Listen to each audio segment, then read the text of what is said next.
வணக்கம். நீங்க பகிர்ந்துகிட்ட அந்த வானிலை அறிக்கை, அடேங்கப்பா, இது ஒரு த்ரில்லர் கதை மாதிரி இருக்குங்க. ஆமா, அதுல நிறைய திருப்பங்கள் இருக்கு. நிச்சயமா. அதாவது எல்லோரும் குளிர்ல நடுங்கிட்டு இருக்கும்போது டிசம்பர் கடைசியில ஒரு பெரிய மழை வரப்போகுதுன்னு அது சொல்லுது. ம். ஆனா பெரிய சர்வதேச வானிலை அமைப்புகள் என்னகாலா, அதெல்லாம் சான்ஸே இல்ல, அந்த மேகங்கள் திசை மாறி போயிடும்னு சொல்றாங்க. கரெக்ட். இது செல்வகுமார் அவர்களுடைய டிசம்பர் 22ஆம் தேதி ஆய்வறிக்கை. யார் சொல்றது சரி?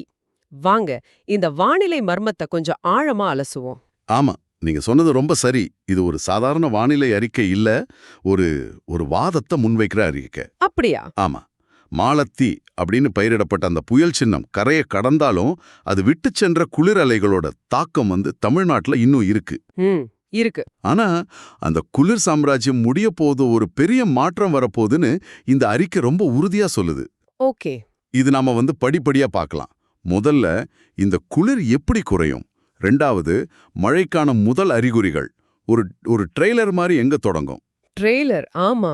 கடைசியா அந்த முக்கிய மழை நிகழ்வு, அதாவது கிளைமேக்ஸ் எப்படி இருக்கும், அது ஏன் சர்வதேச கணிப்புகளை மீறி நடக்கும்னு இந்த அறிக்கை நம்புதுங்கிறத பத்தி விரிவா பார்ப்போம். அருமை. அப்போ முதல்ல குளிர்லேருந்து ஆரம்பிக்கலாம். இந்த அறிக்கையில என்னோட கவனத்தை ஈர்த்த முதல் விஷயம் நீலகிரி வெப்பநிலை. ஆமா, அது ரொம்ப முக்கியம். -டிகிரில இருந்து இப்ப 0க்கு வந்திருக்குன்னு ஒரு குறிப்பு இருக்கு. அதாவது அந்த எலும்ப உறைய வைக்கிற குளிர் கொஞ்சம் கொஞ்சமா குறையுது. குறையுதாமா. கிறிஸ்மஸ் வரைக்கும் குளிர் இருக்கும், ஆனா முன்ன மாதிரி கடுமையா இருக்காதுன்னு சொல்லிருக்காங்க. இதுக்கு என்ன காரணம்? இதுக்கு ரெண்டு முக்கிய காரணங்களை அறிக்கை சொல்லுது. ஒன்னு, மாலத்தி புயல் நம்ம பகுதியை கடந்த பிறகு அது ஒரு வெற்றிடத்தை உருவாக்கி வடக்கிலிருந்து குளிர்காற்ற ஒரு காந்த மாதிரி இழுத்துக்கிட்டு இருந்துச்சு. இப்போ அந்த அமைப்பு கிழக்கு நோக்கி அந்தமான் பக்கம் நகர்ந்துடுச்சு. அதனால அந்த ஈர்ப்பு விசை குறைஞ்சிடுச்சு. ஓ, சரி சரி. ரெண்டாவது, அரபிக்கடல்ல இருந்து வர்ற குளிர் அலைகளோட பாதையும் லேசா மாறி இருக்கு. இதனால என்னாகும்னா குளிர் மொத்தமா போகாது, ஆனா உறைபனிக்கும் குளிர்பனிக்கும் ஒரு பெரிய வித்தியாசம் இருக்கு. ஒரு நிமிஷம். உறைபனிக்கும் குளிர்பனிக்கும் என்ன வித்தியாசம்? ரெண்டுமே பனிதானே? நல்ல கேள்வி. இத ஒரு எளிய உதாரணத்தோட சொல்லலாம். உறைபனி, அதாவது ஃப்ராஸ்ட் அப்படிங்கிறது உங்க வீட்டு ஃப்ரீசர் மாதிரி. ஃப்ரீசர் மாதிரியா? ஆமா, தண்ணிய வச்சா ஐஸ் கட்டி ஆக்கிடும். நீலகிரியில இலைகள் மேல விழுகிற பனித்துளி அப்படியே ஐஸ் கட்டியா உறைஞ்சிடும். இது பயிர்களுக்கு, குறிப்பா தேயிலை தோட்டங்களுக்கு ரொம்ப ஆபத்தானது. ஓஹோ. ஆனா குளிர்பனி, அதாவது டியூ அப்படிங்கிறது உங்க ஃப்ரிட்ஜ் மாதிரி கூலிங்கா இருக்கும், ஆனா பொருட்களை உறைய வைக்காது. புரியுது புரியுது. இலைகள் மேல பனித்துளிகள் இருக்கும், ஆனா அது தண்ணியா தான் இருக்கும். சோ குளிர் இருக்கும், ஆனா அந்த உறைய வைக்கிற தன்மை போயிடும். இதுதான் நடக்க போற முதல் முக்கியமான மாற்றம். ஆக ஃப்ரீசர்ல இருந்து ஃப்ரிட்ஜ் மோடுக்கு வானிலை மாறுது. இதுக்கு பிறகுதான் மழைக்கான அறிகுறிகள் தொடங்குமா? ஆமா. ஆனா அறிக்கைப்படி இது தமிழ்நாட்டுல தொடங்காம இலங்கையில ஆரம்பிக்குதுன்னு சொல்லப்பட்டிருக்கு. கரெக்ட். இதுதான் வரப்போற பெரிய மாற்றத்துக்கான முன்னோட்டம். ஒரு பெரிய படத்துக்கு முன்னாடி வர்ற ட்ரெய்லர் மாதிரி. சரி. டிசம்பர் 23, 24 தேதிகள்ல இலங்கையோட கிழக்கு கடற்கரையில தூறல் மழைக்கு வாய்ப்பு இருக்குன்னு அறிக்கை சொல்லுது. வடகிழக்கு பருவமழையே முடிஞ்சிடுச்சு, இனி வறண்ட காலம்தான்னு எல்லோரும் நினைக்கும்போது இந்த தூறல் ஒரு முக்கியமான சிக்னல். காத்துல ஈரப்பதம் அதிகமாகுது, வானிலை மாறப்போகுதுங்கிறதுக்கான முதல் மணி இது. அப்போ இந்த ட்ரெய்லர் தமிழ்நாட்டுக்கு எப்போ வரும்? கிறிஸ்மஸ் அன்னைக்கு, அதாவது டிசம்பர் 25ஆம் தேதி தமிழ்நாட்டோட வடகடலோர மாவட்டங்கள், டெல்டா பகுதிகளில் கருமேகங்கள் சூழ ஆரம்பிச்சு லேசான தூறல் கொடுக்கலான்னு கணிக்கப்பட்டிருக்கு. ஓ, பெரிய மழையா இருக்காதா? இருக்காது, இது பெரிய மழையா இருக்காது. ஒருவேளை சில இடங்கள்ல பெய்யாம கூட போகலாம். ஆனா முக்கியம் என்னன்னா, அது வரைக்கும் இருந்த தெளிவான வானம் மாறி மேகமூட்டம் வர ஆரம்பிக்கும். ஆமா. வறண்ட வானிலை முடிவுக்கு வர்றதுக்கான தெளிவான அறிகுறி அது. சரி, கதை இப்போ சூடு பிடிக்குது. ட்ரெய்லர் முடிஞ்சது. அப்போ முக்கிய சினிமா எப்போது தொடங்கும்? இந்த அறிக்கை எப்போது பெரிய மழை வரும்னு சொல்லுது? முக்கிய நிகழ்வு டிசம்பர் 29ஆம் தேதி திங்கட்கிழமை தொடங்கும்னு அறிக்கை சொல்லுது. திங்கக்கிழமையா? ஆமா, இதோட தீவிரம் முதல்ல இலங்கையில தான் அதிகமாக இருக்கும். அங்க கனமழை முதல் மிக கனமழை வரை பெய்ய வாய்ப்பு இருக்கு. ஓஹோ. தமிழ்நாட்டுல அதே 29ஆம் தேதி கோடியக்கரை நாகப்பட்டினம் மாதிரி கடலோர பகுதிகளில் மழை தொடங்கி டிசம்பர் 30, 31ஆம் தேதிகளில் டெல்டா மாவட்டங்கள், தென் மாவட்டங்கள், அப்புறம் மெதுவா உள் மாவட்டங்கள்னு பரவலா நல்ல மழை பெய்யும். அப்போ எல்லா இடத்துக்கும் மழை உண்டா? இந்த அமைப்பு கிருஷ்ணகிரி, தர்மபுரி வரைக்கும் கூட மழையை கொண்டு போகும்னு எதிர்பார்க்கப்படுது. இது கேட்கவே ஆச்சரியமா இருக்கு. ஆனா இங்கதான் அந்த த்ரில்லரோட முக்கியமான திருப்பம் வருது. ஆமா, இந்த அறிக்கை இவ்ளோ உறுதியா மழை வரும்னு சொல்லும்போது GFS, ECMW மாதிரியான பெரிய சர்வதேச வானிலை மாதிரிகள் இந்த மழை அமைப்பு நம்மள நோக்கி வராது, விலகி மியான்மர், வங்கதேசம் பக்கம் போயிடும்னு கணிப்பதா இதே அறிக்கையிலே ஒரு குறிப்பு இருக்கே. இருக்கு. இந்த முரண்பாட்டை எப்படி புரிஞ்சுக்கிறது? ஏன் நாம இந்த ஒரு அறிக்கையை நம்பணும்? இதுதான் இந்த ஆய்வறிக்கையோட மையப்புள்ளி. இது ஒரு மிக முக்கியமான கேள்வி. சொல்லுங்க. உலகளாவிய மாதிரிகள் வளிமண்டலத்தோட மேலடுக்குல இருக்கிற பெரிய காற்று நகர்வுகளை, அதாவது ஒட்டுமொத்த காட்டையும் பார்த்து கணிக்கின்றன. ஆனா இந்த அறிக்கை உள்ளூர்ல இருக்கிற ஒரு சின்ன காரணி, அதாவது கடல் பிருஷ்ட வெப்பநிலை. Sea surface temperature. ஆமா, sea surface temperature. அது அந்த பெரிய கணக்கையே தலைகீழா மாத்த முடியும்னு சொல்லுது. எப்படி? ஒரு உதாரணம் சொல்லுங்களேன். இதை இப்படி சொல்லலாம். ஒரு பெரிய கப்பல் ஒரு குறிப்பிட்ட பாதையில போயிட்டு இருக்கு. ஆனா அதுக்கு தெரியாம கடலுக்கடையில ஒரு சக்தி வாய்ந்த நீரோட்டம் இருந்தா அது அந்த கப்பலோட பாதையே மாத்திடும் இல்லையா? ஆமா, மாத்திரும். இங்கே அந்த பெரிய கப்பல் தான் வளிமண்டலம் மேலடுக்கு சுழற்சி.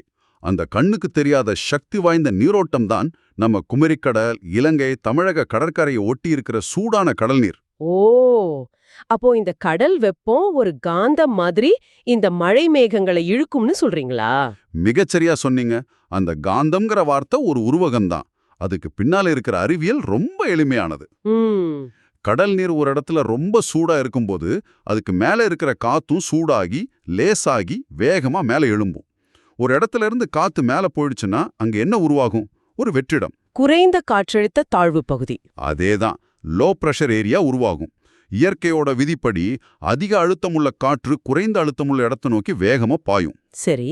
இப்போ வங்கக்கடல்ல உருவாகிற அந்த மழை மேகங்களை நம்ம பகுதி கடல் பரப்புல உருவாகி இருக்கிற இந்த வெற்றிடம் ஒரு பெரிய வேக்யூம் கிளீனர் மாதிரி சர்ருன்னு இழுக்கும். அடங்கப்பா. அதனாலதான் அந்த அமைப்பு கிழக்கு நோக்கி போனாலும் கூடும்போது அது திரும்பி இங்கேதான் வரணும்னு இந்த அறிக்கை இவ்வளவு உறுதியா வாதிடுது. அதாவது மத்தவங்க எல்லாரும் வானத்தை பார்த்து கணிக்கும் போது இந்த ஆய்வாளர் கடலுக்கு அடியில இருக்கிற வெப்பத்தையும் நீரோட்டத்தையும் பார்த்து கணிக்கிறாரு. இது ஒரு முற்றிலும் மாறுபட்ட கோணம். ஆமா. ஆனா இந்த மாதிரி முன்னாடி எப்பவாவது நடந்திருக்கா? உள்ளூர் காரணிகளை வச்சு செஞ்ச கணிப்பு சர்வதேச கணிப்புகளை விட சரியா இருந்திருக்கா? நிச்சயமா. எனக்கு நல்லா நினைவு இருக்கு. இதே போன்ற ஒரு சூழல் 2015ல வந்தது. 2015 பெருவெள்ளம் அப்போவா? ஆமா. அப்போதும் பெரும்பாலான சர்வதேச மாடல்கள் மழை வராது, வந்தாலும் பெரிய பாதிப்பு இருக்காதுன்னு தான் சொன்னுச்சு. ஆனா ஒரு சில உள்ளூர் ஆய்வாளர்கள் வங்கக்கடலில் நீரோட்டம் மற்றும் வெப்பம் அசாதாரணமா இருக்கு, இது பெரிய மழையை கொண்டு வரும்னு எச்சரிச்சாங்க. அதுக்கப்புறம் என்ன நடந்ததுன்னு நம்ம எல்லாருக்கும் தெரியும். ஆமா, சில சமயம் இந்த உள்ளூர் காரணிகள் தான் ஆட்டத்தையே மாத்தும். இந்த அறிக்கையும் அந்த அடிப்படையில் தான் இந்த முறை தான் வாதத்தை வலுவா வைக்குது. நீங்க சொல்றத கேட்டா இந்த மழை வர்றதுக்கான வாய்ப்புகள் அதிகமா இருக்குன்னு தோணுது. அப்படியானால் இந்த மழை ஜான்வரி முதல் வாரத்திலும் தொடருமா? தொடரும். பொதுவா வடகிழக்கு பருவமழை டிசம்பரோடு முடிந்துவிடும் என்று தானே ஒரு கருத்து இருக்கு. இந்த அறிக்கை அந்த பொதுவான கருத்தை உடைக்கிறதா? ஆமா, இது அந்த பொதுவான கருத்தை உடைக்குது. அறிக்கை 2 சாத்தியக்கூறுகளை முன்வைக்குது. ஒன்னு, இந்த மழை அமைப்பு நேரடியா தீவிரமடைந்து உள்ளே நுழைஞ்சா ஜான்வரி 5 அல்லது 6ஆம் தேதி வரை மழை தொடரலாம். ஓகே. இன்னொரு சாத்தியக்கூறு, ஒருவேளை அதை கொஞ்சம் கிழக்கு நோக்கி விலகி போய் மீண்டும் தீவிரமடைந்து திரும்பி வந்தா இன்னும் 2 நாள் கூடுதலா. ஆமா, ஜான்வரி 8 வரை கூட மழை பெய்யும். எப்படி பார்த்தாலும் ஜான்வரியின் முதல் வாரத்தில் நல்ல மழை உண்டு என்பதில் மாற்றமில்லைன்னு இந்த அறிக்கை உறுதியா சொல்லுது. இந்த ஒரு நிகழ்வோடு மழை நின்று விடாதுன்னு அறிக்கை செய்யாததான் இன்னும் பெரிய ஆச்சரியம். ஆமா, ஜான்வரி 10ல இருந்து 25ஆம் தேதிக்குள்ள இன்னும் 3 வலுவான மழை நிகழ்வுகள் வர வாய்ப்பு இருக்குன்னு சொல்லியிருக்காங்க. அதாவது சில நாட்கள் இடைவெளி விட்டு மழை பெய்யும். இது விவசாயிகளுக்கு, குறிப்பா அறுவடை நிலத்துல இருக்கிறவங்களுக்கு எப்படிப்பட்ட தாக்கத்தை ஏற்படுத்தும்? இது ரொம்ப சிக்கலான மற்றும் உணர்வுபூர்வமான ஒரு விஷயம். இந்த அறிக்கை அதையும் நேரடியாவே குறிப்பிடுது. இப்போ மக்காச்சோளம், பனிக்கடலை மாதிரி பயிர்களை அறுவடை செய்யற விவசாயிகளுக்கு இந்த மழை ஒரு பெரிய சவால். ஆமா. இங்கே ஒரு வேதனையான முரண்பாட்டையும் அறிக்கை சுட்டி காட்டுது. இதே விவசாயிகள் சில மாசங்களுக்கு முன்னாடி விதைக்கும்போது சாமி ஒரு மழை பெஞ்சா போதும்னு வானத்தை பார்த்து வேண்டிக்கிட்டு இருந்தாங்க. உண்மைதான். இப்போ அதே பயிர் விளைஞ்சு அறுவடைக்கு தயாராகும்போது சாமி தயவு செஞ்சு மழை மட்டும் பெய்திராதேன்னு வேண்டிக்கிறாங்க. இது இயற்கையோட சுழற்சிக்கும் மனிதர்களோட தேவைகளுக்கும் இடையிலான ஒரு தீராத போராட்டம். ஆமா, இது கேட்கவே கஷ்டமாதான் இருக்கு. இந்த அறிக்கை ஜனவரியோட நிக்கல. பிப்ரவரியில தூறல் மழை, அப்புறம் மார்ச், ஏப்ரல், மே மாதங்கள்ல இடி மின்னலோட கோடை மழை முன்கூட்டியே தொடங்கணும் கணிச்சிருக்கு. இது கொஞ்சம் நீண்டகால கணிப்பா அசாதாரணமா தெரியுது. ஆமா, இது ஒரு குறிப்பிடத்தக்க நீண்டகால கண்ணோட்டம். போன வருஷம் மாதிரியே இந்த வருஷமும் கூட வெயில் ஆரம்பத்துல கடுமையா இருந்தாலும் சீக்கிரமே கனமழை வந்து அந்த வெப்பத்தை தணிக்கும்னு அறிக்கை சொல்லுது. ஓஹோ, கோடை மழை முன்கூட்டியே வர்றது மட்டும் இல்ல, இந்த வருஷம் தென்மேற்கு பருவமழையும் சராசரியை விட அதிகமா இருக்கும்னு ஒரு கணிப்பு இருக்கு. அப்படியா? அதுக்கான அறிகுறியா இந்திய பெருங்கடல் பகுதியில கடல் வெப்பம் இப்பவே உயரத் தொடங்கிடுச்சுன்னு குறிப்பிடப்பட்டிருக்கு. சரி, நாம இவ்ளோ நேரம் பேசினத ஒரு தொகுப்பா பார்க்கலாம். நீங்க பகிர்ந்துகிட்ட இந்த ஆய்வறிக்கையின்படி முதல் விஷயம், கிறிஸ்மஸுக்கு பிறகு இப்போ இருக்கிற கடுமையான குளிர் படிப்படியா குறைஞ்சு மேகமூட்டம் அதிகமாகும். ஆமா. இரண்டாவதா, டிசம்பர் 29 ஜனவரி முதல் வாரம் வரைக்கும் தமிழ்நாடு மற்றும் இலங்கையில ஒரு வலுவான மழை நிகழ்வு காத்திருக்கு. சர்வதேச மாதிரிகள் இதை மிஸ் பண்ணினாலும் ஆமா, மிஸ் பண்ணாலும் நம்ம பகுதி கடல் வெப்பமும் நீரோட்டமும் அந்த மழையை இங்க கொண்டு வரும்னு இந்த அறிக்கை நம்புது. மூன்றாவதா, ஜனவரி மாசம் முழுவதுமே விட்டு விட்டு மழை பெய்ய பல வாய்ப்புகள் இருக்கு. அது மட்டும் இல்லாம இந்த வருஷம் கோடை மழையும் முன்கூட்டே வலுவா தொடங்கும்னு ஒரு முன்னோட்டம் கொடுக்கப்பட்டிருக்கு. ஆமா, இறுதியா இந்த அறிக்கையோட கடைசியில நம்மள ஆழமா சிந்திக்க வைக்கிற ஒரு விஷயம் இருக்கு. அது என்ன? இப்போ நாம இருக்கிறது சூரியனோட நேரடி கதிர்கள் பூமத்திய ரேகைக்கு தெற்கே ஆஸ்திரேலியா பக்கம் இருக்கிற காலகட்டம். ஆமா, அந்த கதிர்களோட தாக்கம் நம்ம பகுதி மேல இல்லாத போதே வங்கக்கடலும் இந்திய பெருங்கடலும் இவ்ளோ சூடாகுதுன்னா நினைச்சு பார்க்கவே. ஆமா, இன்னும் சில மாதங்கள்ல சூரியன் மறுபடியும் வடக்கே நகர்ந்து நம்ம பகுதிக்கு நேரா வரும்போது கடல் வெப்பம் எந்த அளவுக்கு அதிகரிக்கும்னு யோசிச்சு பாருங்க. ரொம்ப அதிகமாகும். இதனால வர்ற 2026ஆம் வருஷம் ஒரு மழை ஆண்டாக இருக்க எல்லா வாய்ப்பும் இருக்குன்னு இந்த அறிக்கை ஒரு பெரிய சித்திரத்தை நமக்கு காட்டுது. ஓ, நாம இப்போ பேசிட்டு இருக்கிற இந்த மழை நிகழ்வுகள் எல்லாம் வரப்போற ஒரு பெரிய மாற்றத்தோட சின்ன சின்ன துளிகளா இருக்குமோ அப்படின்னு சிந்திக்க தோணுது.